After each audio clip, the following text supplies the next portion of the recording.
Le cas du hajr là, le hajr là, il demeure.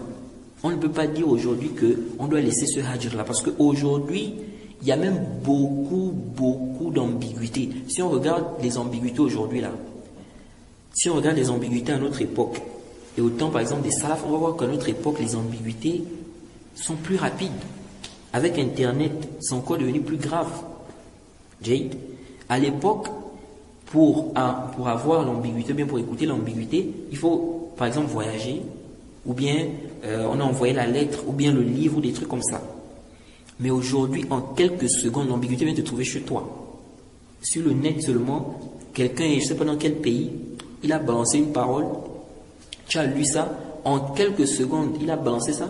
Des milliers de gens dans le monde ont déjà vu ça. Vous voyez. Les audios aujourd'hui, la façon dont ça se balade. Les gens aujourd'hui propagent les audios. Tu veux écouter un audio, allez, on t'a déjà mis là, à Chouba. Donc, en réalité même, ceux qui disent que non, à notre époque, il ne faut plus boycotter. Non, on doit même boycotter parce qu'à notre époque, c'est encore pire. Avec les moyens de communication, là, les ambiguïtés se propagent de plus en plus. Et donc, nous devons faire quoi? Nous devons boycotter.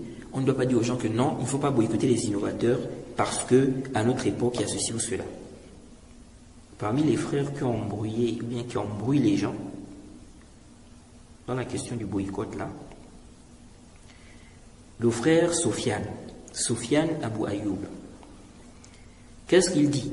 Là, on est en train de parler des gens qui ont le problème avec la question du boycott et qui regardent seulement le côté de quoi? Du ta'lib.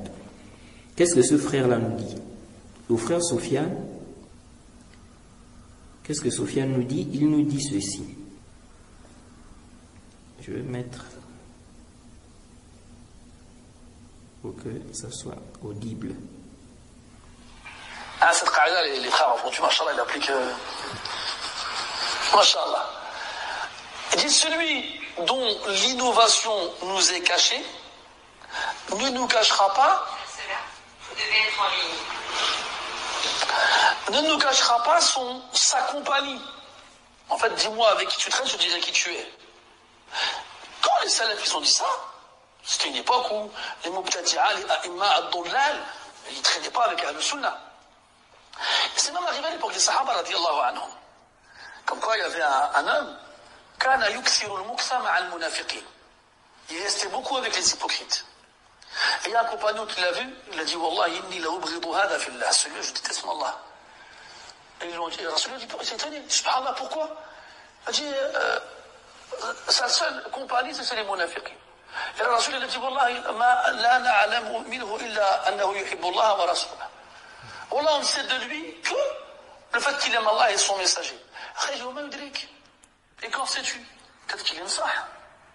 Peut-être qu'il les rappelle à Allah. Peut-être qu'il les conseille. Peut-être qu'il leur ordonne le bien, leur interdit le mal. Je sais pas, Ma'alinash. Tout ça pour dire que ces qawaïd, elles existent. On les lira ensemble, Inch'Allah, c'est pas un problème. On ne dit pas qu'elles n'existent pas, contrairement à certains qui les rejettent et qui les renient. Ça existe. Mais on applique ça ou pas?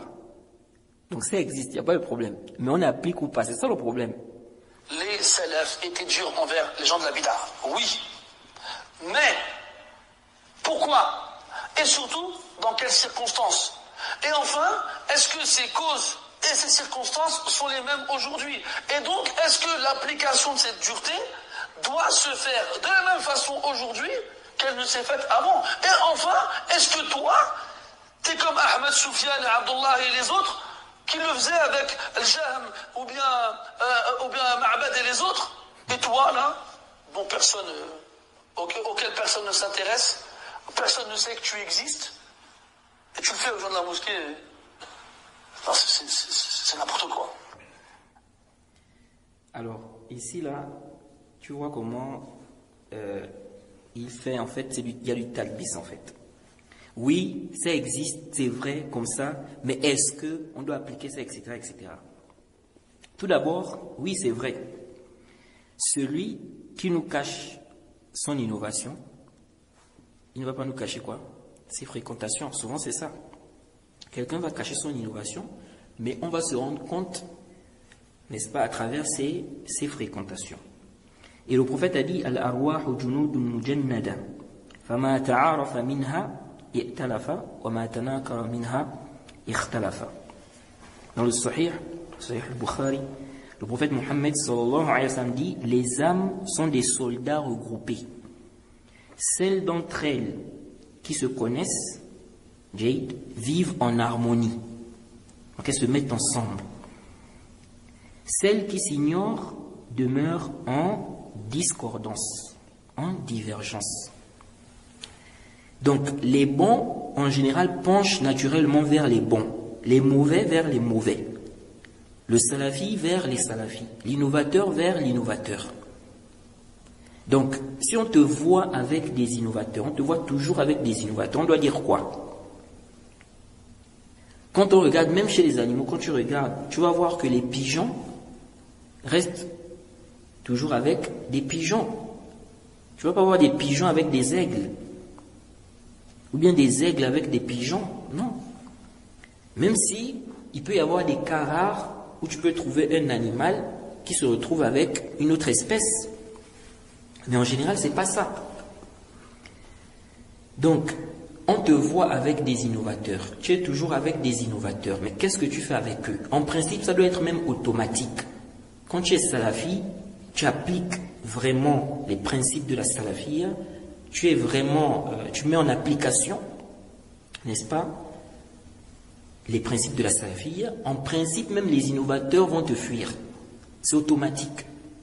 Parce que vous ne vous entendez pas, ça ne passe pas. Comme on dit, le courant ne passe pas.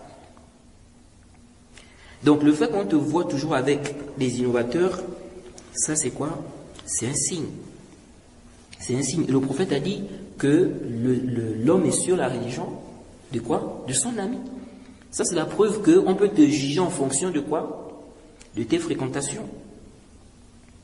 Ensuite, quand il dit ici, les salafs ont dit ça, c'était une époque où les imams, n'est-ce pas, égarés, les innovateurs, ne traînaient pas avec les gens de la sunna. C'est pour dire quoi? C'est comme s'il veut nous dire que donc à notre époque là, ce n'est pas le cas. Les innovateurs sont avec les... Donc on ne doit pas venir appliquer ça. Kif. Si on suppose que quelqu'un est dans un village, dans ce village, on va dire, on a des salafis dans un village, un groupe de salafis. Et on a des innovateurs qui eux cherchent à rester avec des salafis. Ok? Donc ils cherchent à marcher avec des salafis. Quel est le devoir de ces salafis-là vis-à-vis de ces égarés-là? C'est de s'écarter d'eux. Comme on a dit, soit pour éduquer, Jade, soit, c'est quoi? Pour vous préserver. Ensuite,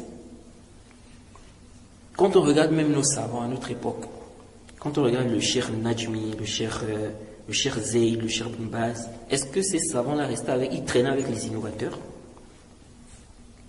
Le hadith que le frère cite là, je ne sais pas, bon, je n'ai pas fait vraiment un bahth. Je n'ai pas fait vraiment un bahth détaillé pour voir est-ce qu'il y a des alphaz, il y a des riwayat, comme il a mentionné là. Mais wallahu a'lam, le zahir, c'est comme s'il a cité le texte selon le sens. Sinon le hadith nous dit quoi? Il y a un compagnon qu'on appelle Malik ibn Durshum. Ce compagnon-là, le prophète Mohammed sallallahu alayhi wa sallam a demandé où est Malik? Et un compagnon qui a dit c'est un hypocrite. C'est quoi? C'est un hypocrite. Et le prophète Mohammed sallallahu alayhi wa sallam a dit ne vois-tu pas ou ne sais-tu pas qu'il a attesté qu'il n'y a aucune divinité digne d'adoration en dehors d'Allah tout en recherchant le visage d'Allah? Et des compagnons ont dit quant à nous, nous le voyons toujours avec les hypocrites. Donc on le voit avec les hypocrites.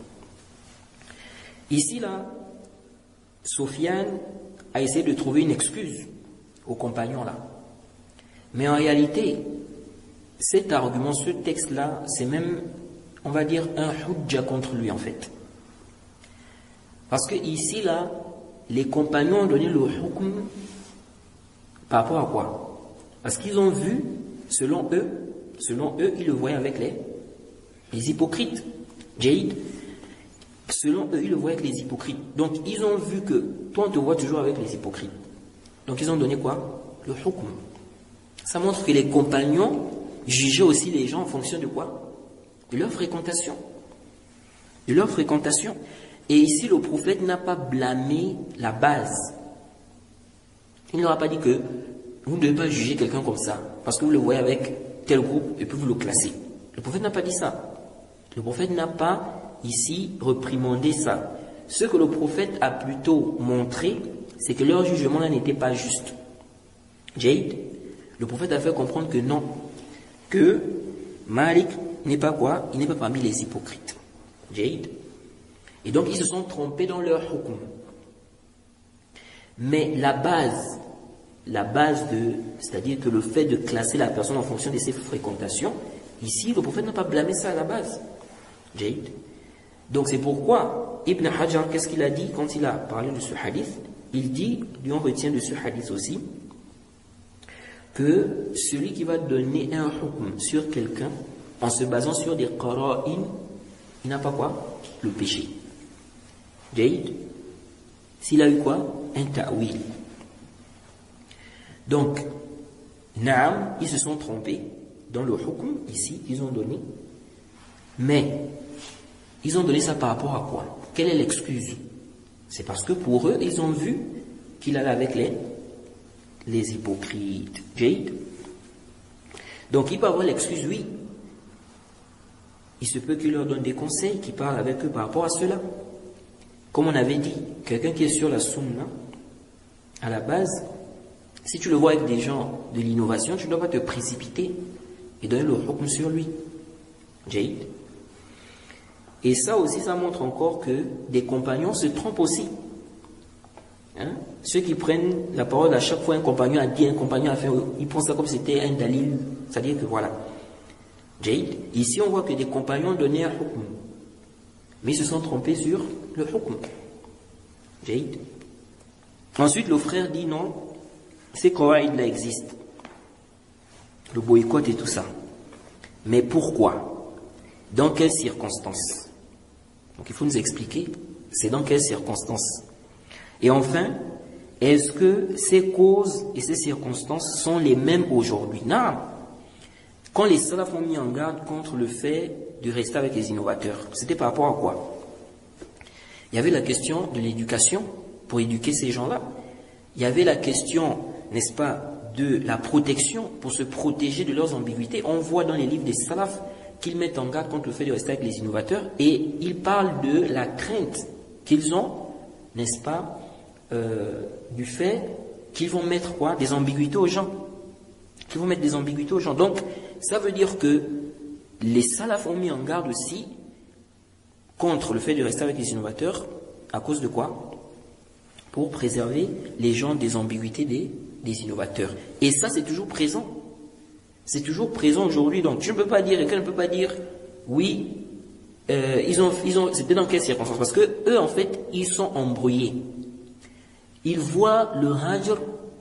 Tu sais, parfois, quelqu'un, il peut même dire quelque chose, mais lui-même, il est aveugle, en fait. Il ne se rend pas compte que ce qu'il est en train de dire, il est en train de contredire ça. Ils sont bien conscients que les innovateurs mettent des shubhat aux gens. Les innovateurs égarent les jeunes qui n'ont pas de ilm. Sofiane lui-même, il est conscient de ça. Et on va même écouter un audio où il fait ressortir cette réalité. Mais malgré ça, ils sont quand même aveugles. Et ils arrivent à dire aux gens, non, tu n'es pas l'imam Ahmed, tu n'es pas tel savant. Donc, il faut être d'abord un imam. Donc, me protéger, si je dois me protéger des shubhat, je dois être un imam. Il dit, dans quelles circonstances? Nous disons, les circonstances là ne diffèrent pas. On ne va pas dire que non, quand les salafs ont mis en garde, c'était pour des circonstances spécifiques. Et ces circonstances-là, il n'y a pas ça aujourd'hui. Ça, c'est faux. Celui qui dit ça, vraiment, il a dit quelque chose qui est batilun. Aujourd'hui même, on va dire que les shubhat sont même encore plus rapides. Ça passe, c'est-à-dire que c'est plus rapide. Il dit, est-ce que toi, t'es l'imam, t'es comme Ahmed, Soufiane, Abdullah et les autres qui faisaient le hajr donc à Jahm et puis les autres. J'ai dit, ok, tu n'es pas l'imam Ahmed, tu n'es pas Soufiane, mais tu es un musulman qui veut préserver son dîn. Donc, si maintenant moi, je sais que des gens ont des ambiguïtés, je n'ai pas assez de ilm, je n'ai pas assez de science, je dois m'écarter des gens. Le prophète me demande le prophète me met en garde, il me demande de prendre garde, n'est-ce pas, au sujet des gens qui ont des ambiguïtés. Donc je dois m'écarter. Tu ne peux pas me dire non, tu n'es pas l'imam Ahmed, il ne faut pas quoi? Il ne faut pas boycotter.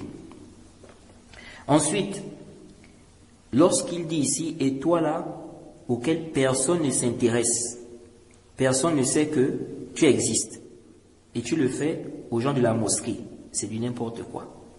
Bon, est-ce que ça c'est une façon déjà de parler de la question du hajr? Donc, si un musulman est dans une mosquée où il y a des égaris, des soufis ou des tijani, des gens qui ont des shubhat, ils balancent leurs shubhat dans la mosquée, lui il doit rester avec eux parce que ce n'est pas l'imam Ahmed. Ça c'est l'égard, non? Et un autre point qui est important ici, c'est que lorsque on dit, même à supposer,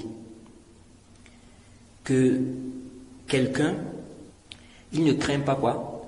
Les shubhat d'un tel. Jade. Mais il fait partie des awam. Ce n'est pas l'imam Ahmed. Il n'a pas le niveau de l'imam Ahmed. Ce n'est pas un imam. Dans le cas où, par exemple, l'imam, disons, un imam, le dirigeant, ou même pas le dirigeant, un savant demande de boycotter un innovateur. Il demande aux gens, aux awam, tout ça, de le boycotter. Celui-là, les awam, là, ils ont le droit de le boycotter ou pas? Ils ont le droit de le boycotter.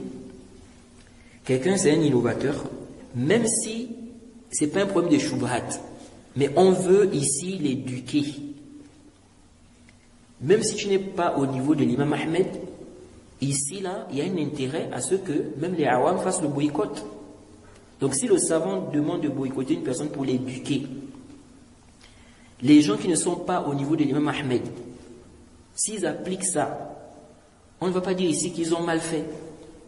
Parce que parmi les intérêts du boycott, Jade, il y a quoi aussi? Il y a le fait que la personne revienne au haqq. Donc quand la personne va voir que les gens sont en train de la boycotter, les awam, tout ça là, tout le monde s'écarte d'elle, ça peut emmener la personne à revenir.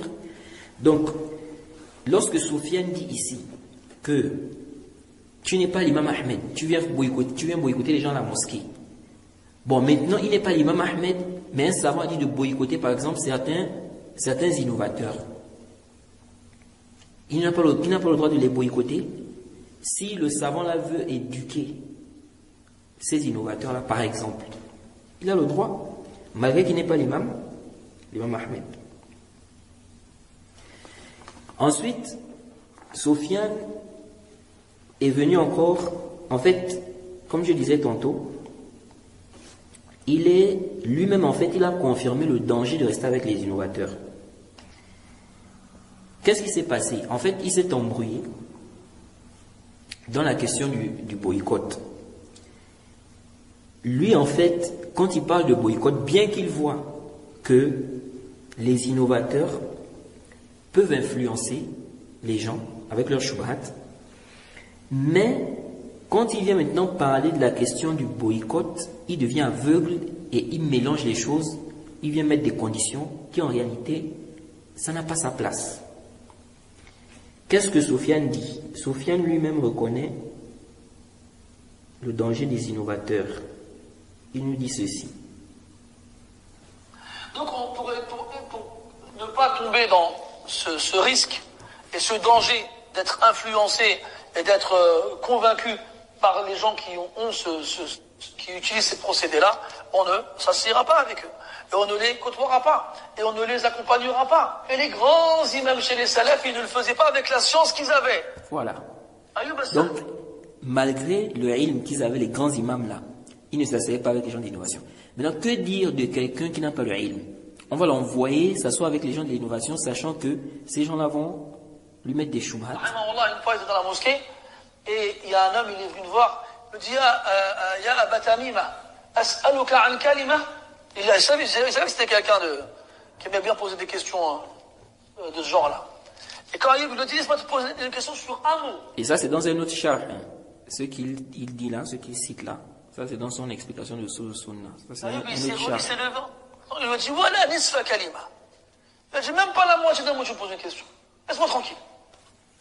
Il ne voulait pas leur répondre. Il ne voulait pas leur parler. Il ne voulait pas répondre à leurs questions. Ça, c'était des imams. Des gens dont la science et la droiture ont été reconnues par tous. Vous ne voulez pas débattre avec eux. Puisque quelqu'un d'ignorant, il y a des frères qui m'ont dit, oh, mais moi, ça, c'est mon frère, je l'aime bien, on a grandi ensemble, je le connais bien. Inch'Allah, je vais le convaincre. Ouais, c'est lui qui le convainc, comment tu fais? Comment tu fais? Donc le din, il est clair, alhamdulillah. صلى الله عليه وسلم تركتكم على المحجة البيضاء ليلها كنهارها لا يزيغ عنها إلا هالك. Je vous ai laissé sur une voie claire, de jour comme de nuit. C'est une voie qui est éclairée par la révélation, contrairement à une voie qui serait éclairée par le soleil, et quand il fait nuit, on ne voit plus rien. Non, cette voie, elle est claire tout le temps.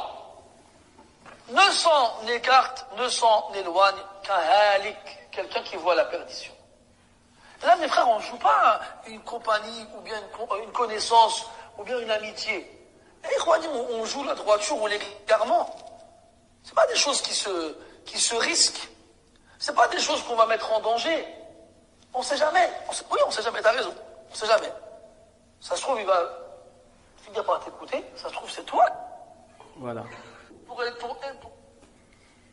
Quand le frère dit, tu es quelqu'un, voilà, les gens ne savent pas que tu existes. C'est une petite exagération de sa part, Jade, parce que dans ses propos, il fait comprendre que si toi tu fais le hajj alors que tu n'es pas un imam, des trucs comme ça, les gens vont aussi te faire le hajj. On dit que bon, lui là il ne parle pas aux gens, nous aussi on ne lui parle pas. Donc ça veut dire qu'ils savent que tu existes. Alors ici là, Soufiane, pourquoi je dis qu'il s'embrouille en fait? Dans cet audio, il nous fait comprendre, il nous montre en fait des méfaits, il nous parle de quelques méfaits de quoi?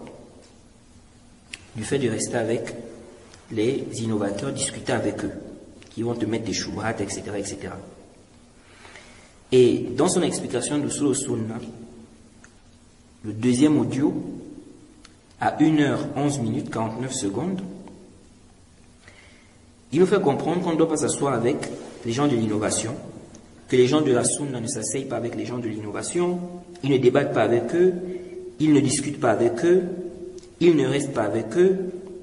Et là, il dit, et le fait de les délaisser, c'est pourquoi je dis s'embrouille. Il dit le fait de les délaisser, justement, pour ne pas qu'ils prennent le reste de la communauté, donc pour ne pas qu'ils embrouillent les gens avec des shubhat, le reste. Il dit ça a une base dans la législation, avec l'histoire de Ka'b ibn Malik et ses compagnons. Et là, il cite l'histoire en résumé. Et il dit, le fait de ne pas rester avec eux, et c'est là le problème, parce que il parle des dangers, donc le fait de rester avec les innovateurs, qui peuvent t'influencer, et là il nous dit, c'est une base. Il nous parle de l'histoire de Ka'b ibn Malik. Quand on regarde l'histoire de Ka'b ibn Malik, on voit que le hajj là-bas, ce n'était pas par rapport aux shubhat, qui vont mettre des shubhat aux musulmans.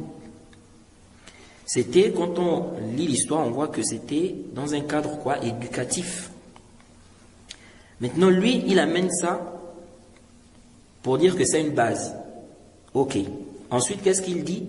Il dit, le fait de ne pas rester avec eux, les gens vont dire S'ils ne sont pas avec eux, on ne va pas le faire nous aussi. Donc, parmi les intérêts, et là maintenant il dit quoi? C'est là le problème. Il dit, et là justement, ça revient à un autre, n'est-ce pas, point qui est important, c'est qui ne va pas leur parler, leur adresser la parole. Donc ça revient à qui? Donc ça veut dire que Sofiane, en fait, il a embrouillé la chose ici. Alors qu'il suffisait à Sofiane d'expliquer aux frères que le boycott, on peut faire le boycott pour éduquer la personne, on peut faire le boycott ou bien éduquer les gens, on peut faire le boycott pour se préserver. Et le boycott pour se préserver, ça demeure. Ça demeure du moment où tu crains pour ton dîme. Et là, justement, ça revient à un autre point qui est important, c'est qui? Qui c'est qui va le plus leur adresser la parole? Et là, justement, ça revient à un autre point qui est important, c'est qui? Qui c'est qui va le plus leur adresser la parole? C'est les gens qui sont influents, justement. Parce que quand toi, tu n'as pas... Non, ce n'est pas seulement les gens qui sont influents. Même si tu n'es pas influent, si tu crains pour ton digne, tu t'écartes de ces gens-là. Tu ne leur parles pas. Et là, justement, ça revient à un autre point qui est important, c'est qui? Qui c'est qui va le plus leur adresser la parole? C'est les gens qui sont influents, justement. Parce que quand toi, tu n'as pas de présence auprès des gens, ça ne veut pas que tu existes. Si tu arrives à la mosquée, tu regardes devant toi sans regarder ni à droite ni à gauche, non, tu n'as pas compris le principe, toi. Déjà, tu vas mettre des gens dans la case de l'innovateur, alors que tu ne sais même pas s'ils rentrent dedans ou pas. Ensuite... Non, s'il veut classer les gens d'innovateurs, il doit avoir des preuves. Et s'il n'a pas, et qu'il doute, est-ce que ce sont des gens de la sunna ou des gens de l'innovation, et qu'il craint pour sa religion, il a le droit de se méfier, de faire attention. On ne va pas envoyer les gens se mettre dans des risques. Quand toi tu fais ça, comment les gens vont voir la chose? Ils vont dire, oh, machallah, le frère, il apporte pas ça, je ne pas pareil. Donc ça veut dire que quand Sofiane dit ici n'existe pas, c'est une façon de parler. Parce que il dit ici comment les gens vont réagir. Donc ils savent que tu existes. Je ne sais même pas s'ils rentrent dedans ou pas. Ensuite, quand toi tu fais ça, comment les gens vont voir la chose? Ils vont dire, oh, machallah, le frère, il apporte pas ça, je ne pas pareil. Et on s'en fiche de tout. Limite, ils vont dire, regarde celui-là, il ne passe pas le salam aux musulmans, c'est à lui qu'on ne va plus passer le salam. Oui, si ce sont des innovateurs, et qu'ils décident de ne plus lui parler, ce serait un bien pour lui. C'est comme ça, malheureusement. Donc, il faut bien être conscient des choses-là. Un peu dans le même sens, quand les gens sont connus pour leurs pratiques religieuses, machallah, ils portent la sunna, ils vont à la mosquée, ils vont pas dans les endroits à pas fréquenter et tout ça, mais tu vas le voir discuter avec des voyous, avec des délinquants. Les gens ne vont pas comprendre. Attends, pourquoi il reste avec eux? Lui, il vend de la drogue tous les jours, il fait zina tous les jours, il embête les voisins tous les jours, et lui, il va à la mosquée tous les jours, il reste avec lui. Ils vont les associer. Soit ils vont te dire, soit le barbu, il considère ce que l'autre il fait comme étant bien, ou soit le délinquant, il est comme l'autre. Ils vont finir par les associer. C'est ça, comme on disait tout à l'heure, les salafs, ils étaient durs vis-à-vis des gens de l'innovation, et ils leur parlaient pas du tout. Même des fois, pour leur rendre le salam, ils ne leur rendaient pas le salam. Un homme, il est venu voir, il a vu Shafi'i à la mosquée, il s'approchait de lui, il a dit, salam alaikum ya Aba Abdillah. Et Shafi'i, il dit qu'il n'a pas bougé. Et il n'a cessé de l'observer, il lui répétait salam, comme il regardait ses lèvres pour voir s'il lui répondait au salam. Finalement, il est mort, c'était sa janaza. Son assalam, rahmatullah alayhi, il rentre, et il traverse tous les rangs jusqu'à arriver à la civière, il voit l'homme, il fait demi-tour, il repart. Il prie pas sur lui. Et les exemples, ils sont nombreux et variés. Et ils existent, ces textes-là, ils sont connus, on les connaît. Mais oui, il faut les remettre à leur place. D'accord? C'était des imams. On les connaît, il faut les appliquer.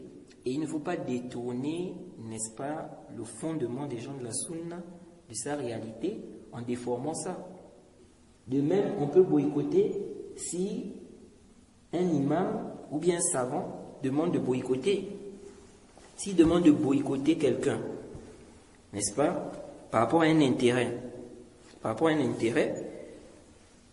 on a le droit de le boycotter, même si on n'est pas des imams, des savants.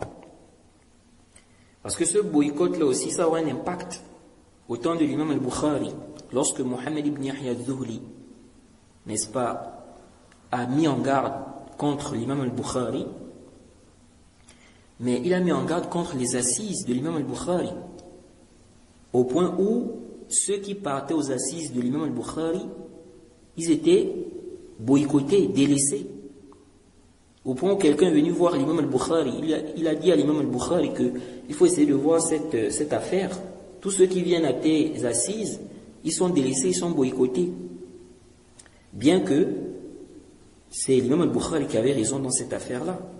Mohammed ibn Yahya al-Zuhli, n'est-ce pas, s'est trompé. Qu'Allah leur fasse tous miséricorde. Mais, ici, lorsqu'il a demandé, ou lorsqu'il a mis en garde contre l'imam al-Bukhari, les gens de la Sunna, parce qu'à l'époque-là, Mohammed ibn Yahya al-Zuhli, il était vraiment, vraiment écouté. Les gens de la Sunna étaient avec lui. Très peu de personnes sont restées avec l'imam al-Bukhari. Donc, tous ceux qui se sont écartés des assises de l'imam al-Bukhari, là, c'était tous des imams. C'est pas possible.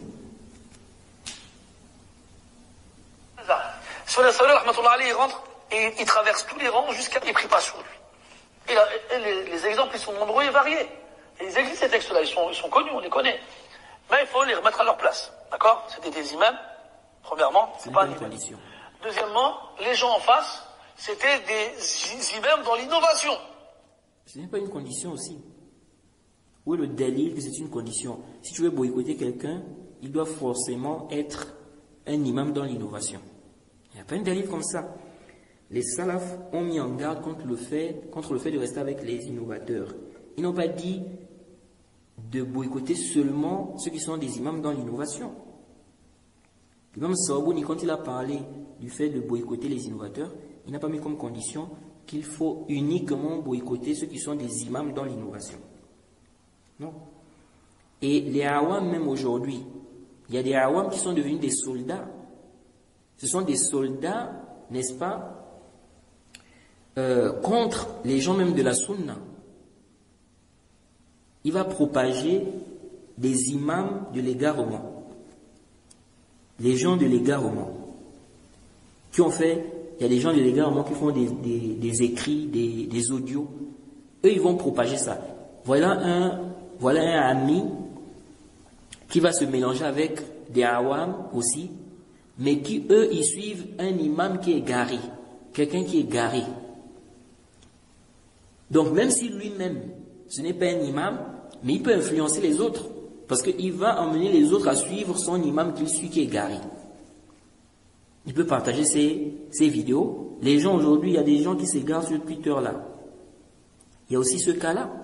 Quelqu'un, il suit des gens, ce ne sont pas des étudiants en sciences, ce ne sont pas des imams, mais ce sont des gens qui suivent des prêcheurs égarés. Et ils font la promotion de ces prêcheurs égarés là. Bon, maintenant, lui, il est ami, il est avec ces gens-là, il suit ces gens-là, c'est-à-dire ce sont ses amis. Tu ne crois pas, Sofiane, que ces awam-là peuvent influencer cette personne-là, même si ces awam-là ne sont pas des imams dans l'égarement. Le fait qu'ils fassent la promotion de l'égaré, là, ils peuvent influencer l'autre.